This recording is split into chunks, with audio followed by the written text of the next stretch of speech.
So this is the Critical Thinking and Creative Process video lecture. So I gave a link to this video. I want you to watch this video before watching this, and if you didn't do so, pause this, click on the link, and watch this YouTube.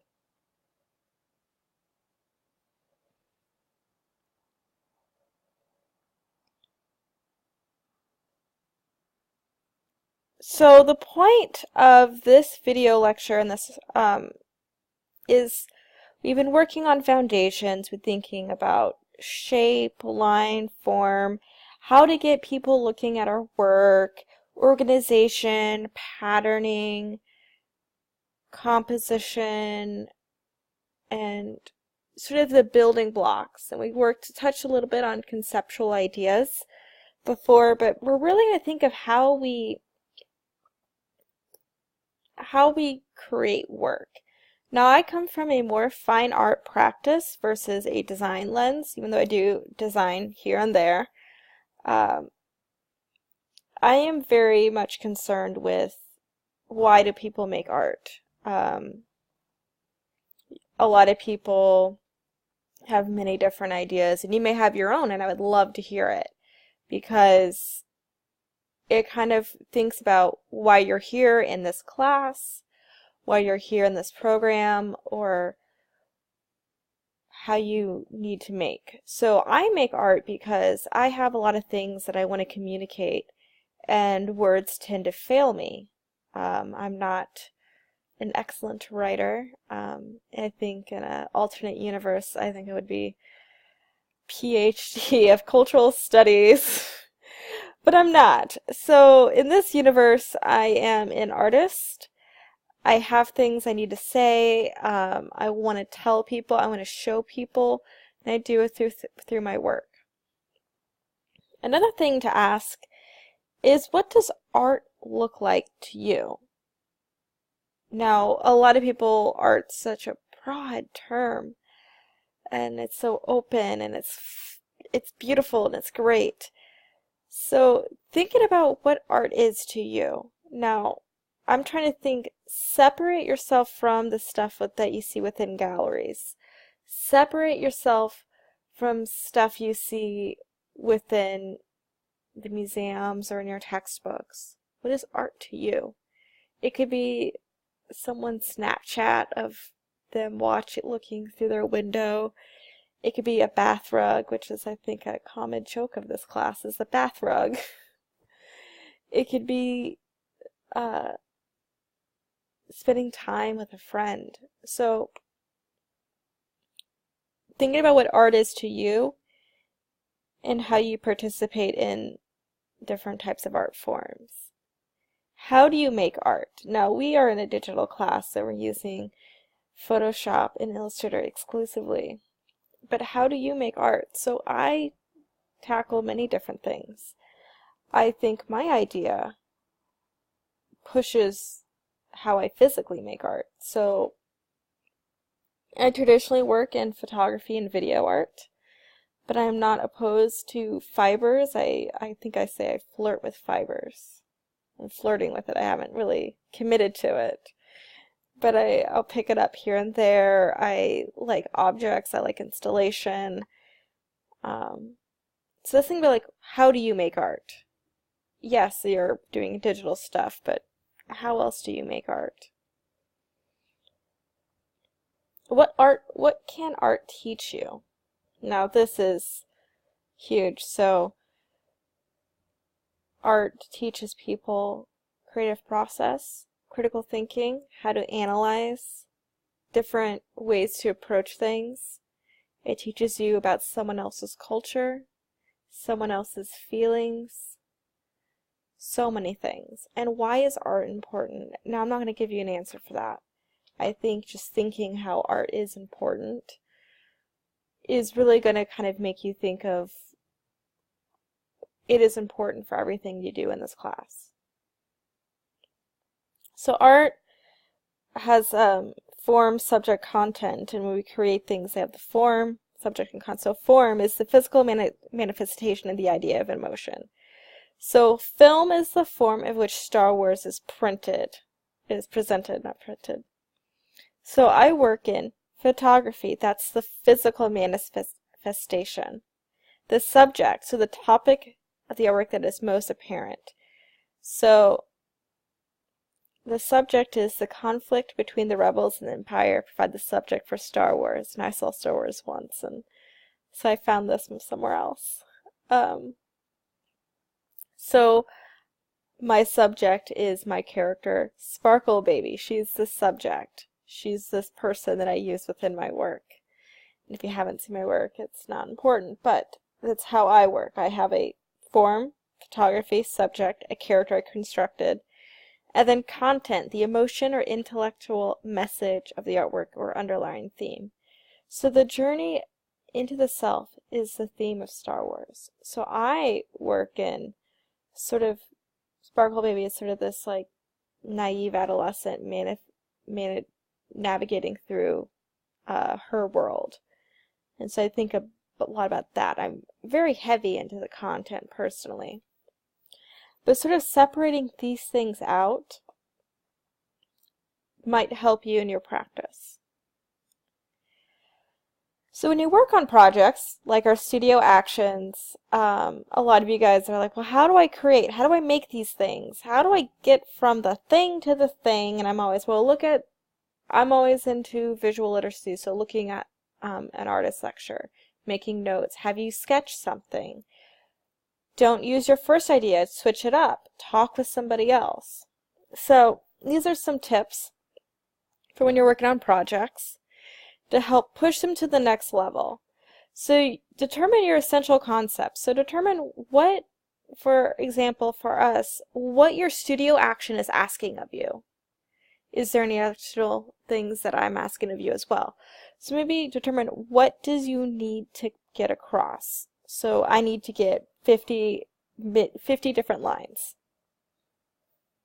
Okay. Explore polarities. What is it like with one line and what is it like with 1,000 different lines? So take everything to the extreme and then step back. I think this is a good way to approach things, take things to the edge, figure out if it's too much, and then step back. Usually you guys, as students, don't push further enough. You meet the requirements where you could push it so much further. And I think when I was a student, I was like, well, I'm asked to do an etching of this for printmaking. Done. But I never really got a great grade. I got a B. Okay, that's good, but it's not great. And when I began to push myself to the limit and then edge back, that's when I got a little better. Move from general to specific. So a lot of times when you're thinking of a big project, you think of something very broad and general. We'll talk about this especially when we get to our political art lecture in a couple weeks. But you choose this big open thing. Narrow it down. Because then you are directing focus on a specific thing. Move from personal to universal. So a lot of people make things that are almost too close to them. And it's a lot of, I had a lot of trouble with this in undergrad, but a lot of students tend to do this. They make things very personal, and it's very difficult for them to talk about or even allow someone else to relate to it because it is so close. How can you take something that's close to you, which you should work personal, and bring it to something a little bit more universal where other people can step in? Develop alternatives. So don't think of 3 different things or 3 different approaches to the assignment. That way you can kind of talk and sketch them out and worry and have multiple options as opposed to be worrying about, like, this is my only one, I have to make this work. Well, you have some alternatives or different approaches. Edit out non-essentials. Remember, everything you put in front of us is something that you've intentionally have shown us.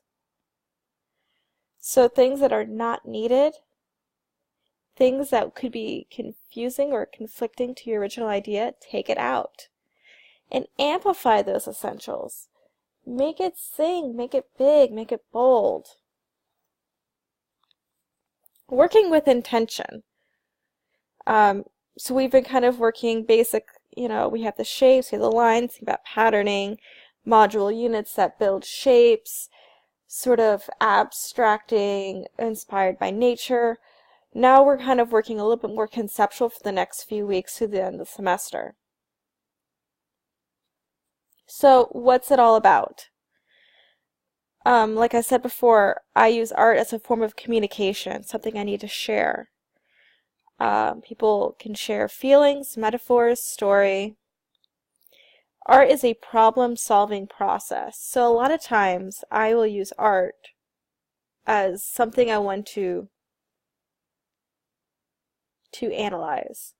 I use art as something I have a problem, I have a question, I want to answer it. So I use art as sort of my attempts on answering something, or solve something, or think through my thoughts and what I'm feeling. Art can also be a prompt. A lot of time, the artist has a question about something, and they make art about their question. Or they want their viewer to have a question, and that's why they create things. So I found this image, and its intellectual standards are used to assess critical thinking, because using art and art creative process and critical thinking are really important. And even if you don't get a career in arts, using your art background to approach things is really nice. And this could be something to help you push your work so you have clarity. Could you elaborate further? Give me an example or illustrate what you mean. So you want your viewer to kind of get what your subject is or your content is. Accuracy, can we check on that? Can we find out if it's true? Can we verify or test that? So you can verify, test through your art process, but also you have the internet in front of you. So maybe if you're questioning about it, maybe you can answer through there and find different answers. Be more specific, give more details, be more exact. Putting those essentials in there and taking those non-essentials out.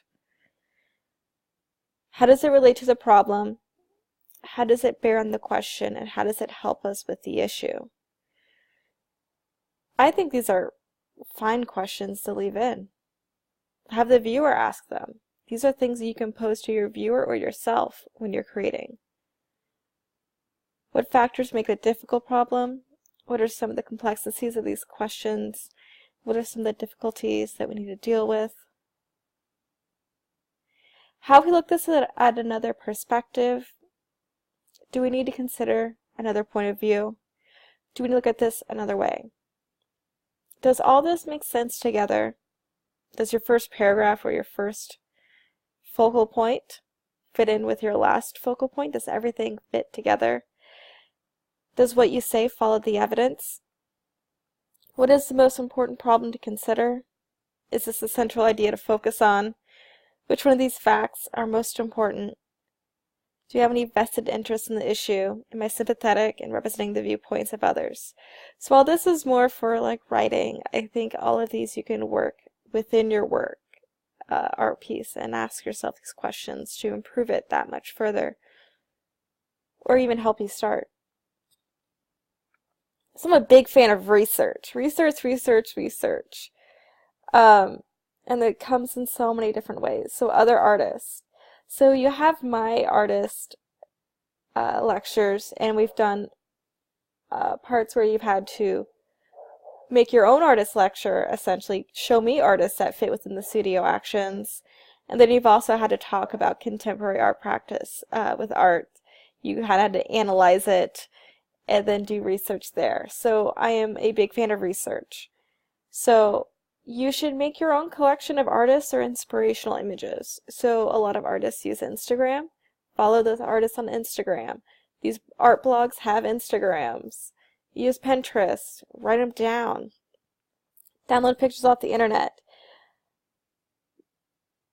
Have a visual language of what you like and why you like it. And I think that's a huge process in becoming creators, is you have to be constantly looking at other artists as well.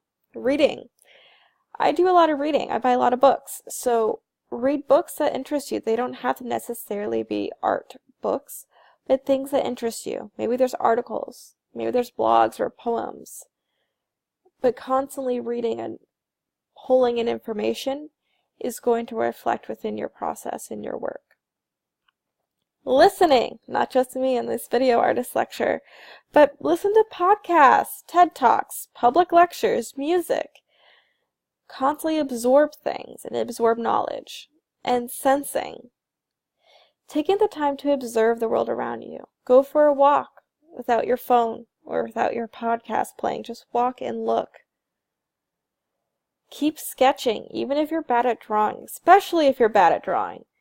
Sketch, sketch, sketch. I'm always sketching little doodles. I'm not the best at drawing, but I still like to sketch. But if it's something in front of me, something in my mind, keep drawing. Take snapshots. So take snapshots of what's around you. Capture moments, capture thinking. Maybe you reflect on the sunset or the shadows on this building later on. Touch things you're not supposed to touch. And taste things. Taste different things. Try something new. All these things will serve as research for your art practice, even if you're not intentionally looking for a specific project. Creative process, aka how we actually create. So you will develop your own creative process, and I'm going to help guide you through several different creative processes, and then the reading also talks about it. But how do you actually create? Now you're probably first getting off, you have an assignment in your classes, and you're kind of work through near in the process. But once you leave here and you have to create on your own, how do you develop your own creative process? So there's this poster, reflect, observe, and make, which might be nice. I'll let you kind of look at that.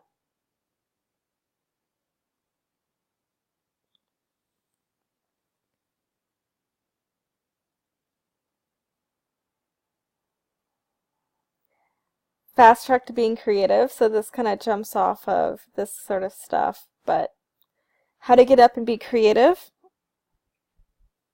And this infographic might be helpful.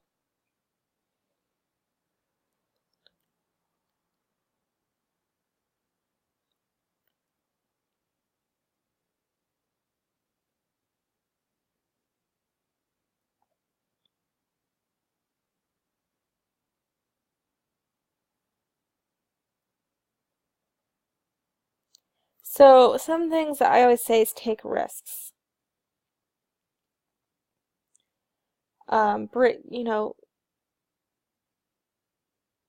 Take risks. Do something different. Take something that maybe you shouldn't be doing. Learn something new. So a lot of you guys, I read in your, especially for your set 3, that you've learned a new skill or you Googled something, and I think that's excellent. You'll get some base foundation with your classes, but learning something new might inspire you to make a new project. And also, even trying a new tutorial on YouTube on how to do a specific thing might inspire you. Break all the rules you can think of. So a lot of times we work within rules. Sometimes breaking the rules is a great way to jumpstart or even tackle a creative process. As long as you can break them well. Don't half break them. Break them good. Do something uncomfortable. So a lot of times we do something comfortable. A lot of you guys, I will specifically pick point on some of you saying, hey, you use a lot of Illustrator. Why don't you use Photoshop? Why don't you use something more image-based instead of drawing? Or if you do something that's more image-based, why don't you try to draw something original? Do something uncomfortable. It's going to be difficult. You're going to hate it. You're going to just absolutely just like not feel into it. But doing something uncomfortable allows your brain to rewire itself some other way. So then you're not working in something that's comfortable and easy and kind of so second nature. Your brain has to figure out a different way to work itself to get to the thing you want. Work backwards. I kind of think of set 4 when you had the units and you pulled them apart and put them in a different thing. That was kind of working backwards and kind of pulling things apart and rearranging them and creating a new composition. But yeah, work backwards. Fail. So a lot of you guys kind of forget about grades. I know I did when I was a student. I was like, why did I get a C or a D? I worked so hard. But failing is important because you have to learn from that failure, which is the next one. But absolutely fail. I fail constantly. Can I tell you what's in my hard drive of all these projects I've started that just didn't work out after everything I've tried? Because then I've learned something from it. Learned that these steps didn't work, or I didn't try hard enough, or I didn't check my work before I turned it into the gallery. I got to learn from that failure because that's the only way I can grow. Step away from screens. I know we talked about this before, and I know we are a digital class, but stepping away from screens, we have too much information readily available to us. We're constantly looking at things. We can jump from screen to screen, Photoshop to Illustrator, back to InDesign, maybe into Premiere, go to Google really quick. Step away from screens. Live a weekend without screens. Get lost. Go back to childhood. I always kind of really like this one because when we were children, we were very playful and intuitive. And as we get older, we're not as playful or intuitive. Going back to things you enjoyed as a child is really important. Going back to your childhood drawings or the stories you wrote or the games you used to play will really kind of trigger something else, and maybe you can create from there. Write for hours. So free writing, I'm a big fan of free writing. If you've taken my photography class, I do love a good free write. But free writing is really important. Just constantly write. You can pull things out. And commit to making something new every day. Now, it could be a new photograph, but something that challenges you. A lot of these things are actually kind of rewiring how your brain works. Now, my creative process, I think I'll jump behind the curtain a little, is I do a lot of reading. I have a lot of books. I keep buying books. It's a problem. I need a new bookshelf. But I buy a lot of books, and I buy a lot of things. I am very inspired by objects, things I have connection to. A lot of time it is from my childhood, but a lot of things I'm visually attracted to or the function. But I do a lot of shopping, so my studio is a lot of little things that I've purchased from craft stores, thrift stores, dollar stores, things that are very cheap and accessible as things that I'm attracted to. I spend a lot of time on Amazon. You can find some really good stuff there. And I just kind of sit and look at my objects, think about what I've read, and then I create from there. So that's kind of, I think about the symbolism of objects, which we kind of talked about symbolism a few weeks ago as well, but when I create. And then things work together. I do writing. I try to learn something new. I try to make myself uncomfortable, and sort of my creative process. So I hope reading the PDF, watching the other video, and then going through this kind of helps you think about how you're going to approach these next few units, which are going to be more subject, content focused as opposed to formalist.